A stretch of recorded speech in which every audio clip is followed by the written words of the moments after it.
Hello, welcome to Virgo Philippines. So ito yung reading natin for Virgo. Sun, Moon, Rising, Venus, Jupiter, Virgo. Take only what resonates. By the way, meron tayong special channel na for Earth sign, which is yung Virgo kasi is Earth sign. So feel free to check it out. Earth sign Philippines. Paki-follow mo rin ako dyan. Let's start what we have here for Virgo. Sun, Moon, Rising, Venus, Jupiter, Virgos.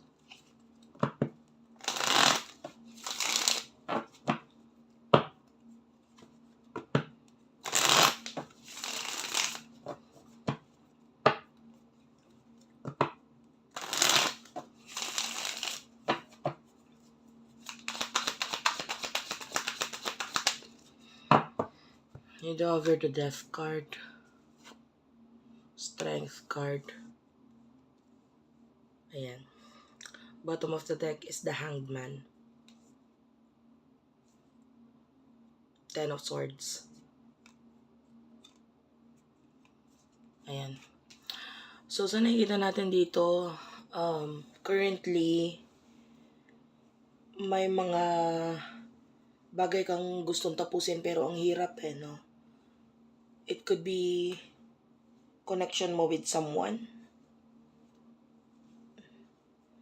Gusto nandun na yung pwedeng nag-end na nga, pero part of you is nakakonect pa rin. Or, alam mo yun, yung parang wala na nga yung connection pero yung para sa'yo, di ka pa rin completely bumibitaw dito sa taong to. Maaaring mahirap talaga siyang i-let go. Kasi may mga ginawa siya na actions na hindi basta-basta binigay or ginawa ng ibang tao sa'yo. Na siya lang yung nakapagparamdam, siya lang yung nakagawa. Na nagiging dahilan sa'yo ngayon kung bakit naka-hang on or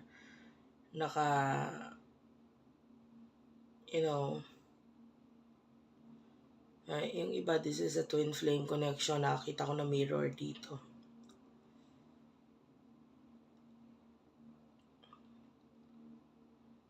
Basta nakaabang ka pa rin dito sa taong to.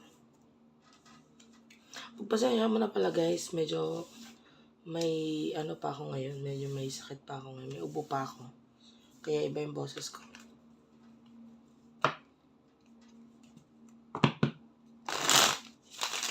Sino yung person nakakonect mo pagdating sa love?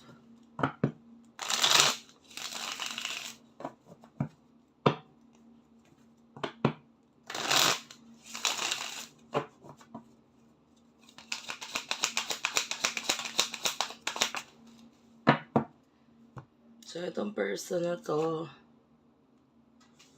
with over the Six of Wands, the Queen of Cups, Cancer, Scorpio, Pisces, Aries, Leo, Sagittarius.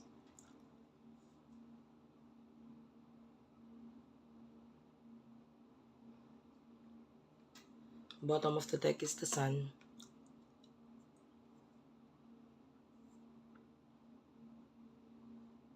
I feel a lot of love mula sa kanya, kaya lang nahihiya siya sa'yo.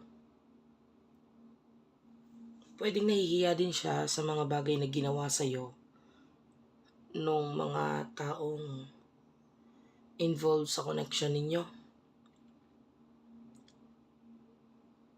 Like yung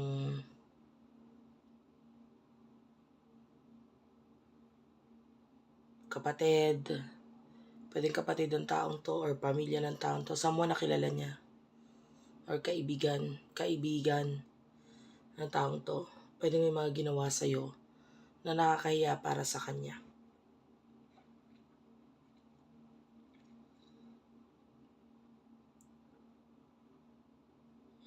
And I feel like, yung iba pwedeng inaway ka ng kaibigan niya, inaway ka ng kung sino man sa pamilya niya. So, para sa kanya nakakahiya yun. And nakita natin, this person loves you a lot.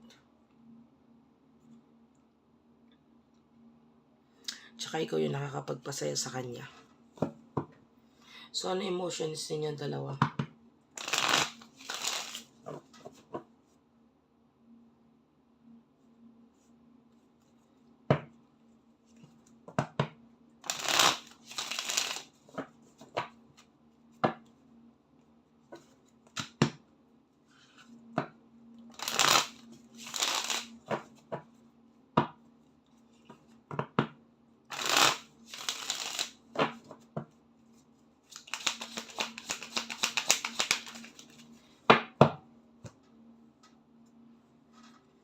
do have here the Three of Wands,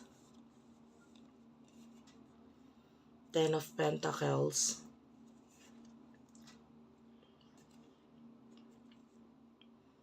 the Star, one more card.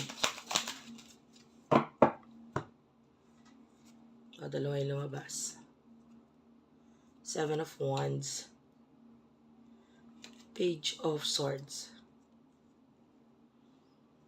Bottom of the deck is the Nine of Pentacles. Okay. Emotion mo para sa kanya, nami-miss mo siya. Pero mas focus ka kasi ngayon sa money. May mga gusto kang ma-reach, maabot. And I feel like there's transformation na nangyayari ngayon pagdating sa home.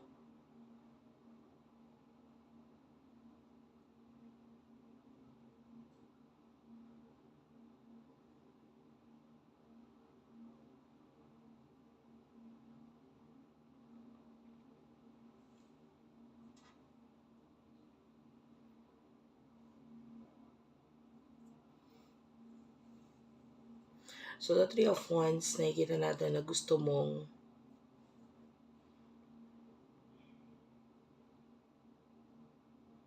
makausap itong taong to. Kasi nga nami-miss mo siya. Then yung person na to, emotion niya para sa'yo is the Star. Medyo mahirap kang maabot ngayon, makuha. You are like his or her wish fulfillment. Ikaw yung hiling niya ngayon. With the Seven of Wands,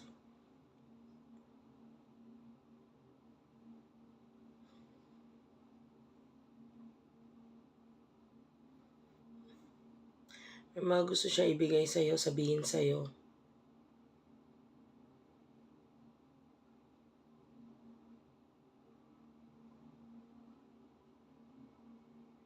And I feel like makuha para sa iba. No, meron siya mga gusto makuha sa'yo.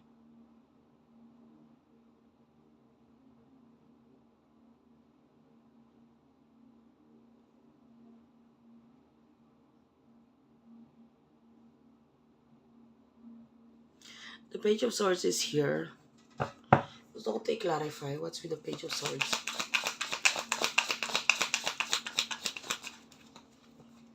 The Hermit. And the Two of Pentacles.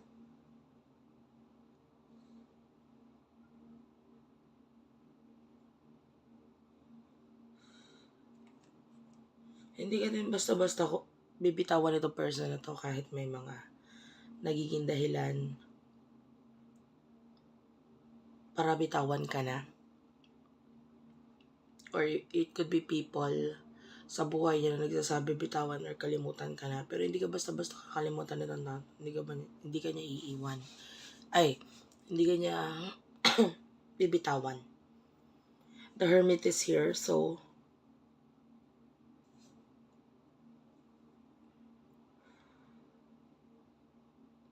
this Virgo energy, Major Arcana. And the Moon, Pisces.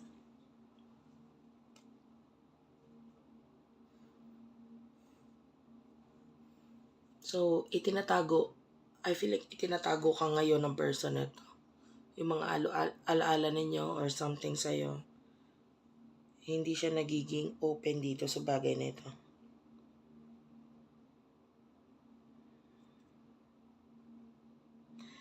Okay, what will happen in the future?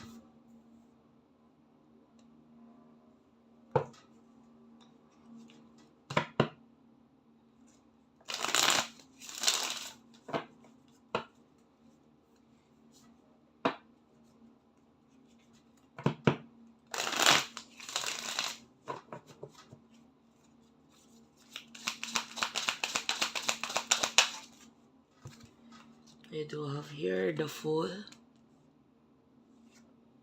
Ten of Swords,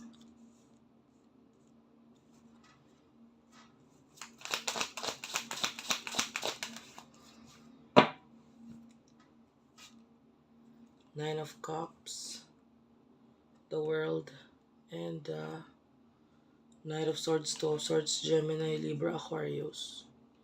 Bottom of the deck is the Seven of Swords.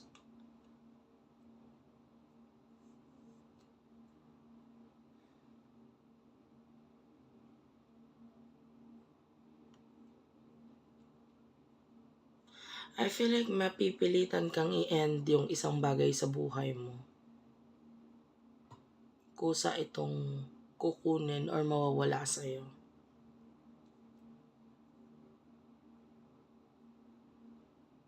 In the near future. Medyo mahirap tsaka medyo masakit pero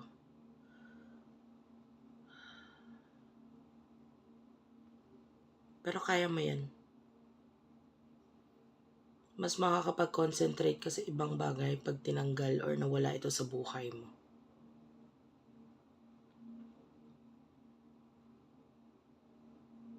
Nine of Cups. And the World. So nakakita tayo dito ng person. In the future, ito yung person mo, no?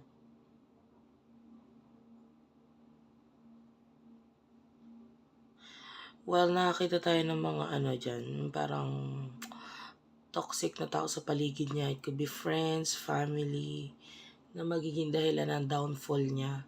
Parang kasi sa katoxican nito mga taong to.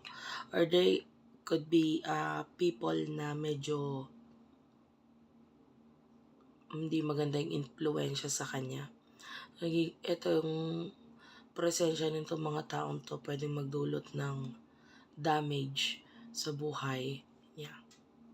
Okay, and you do have the Knight of Swords and Two of Swords. So, yeah.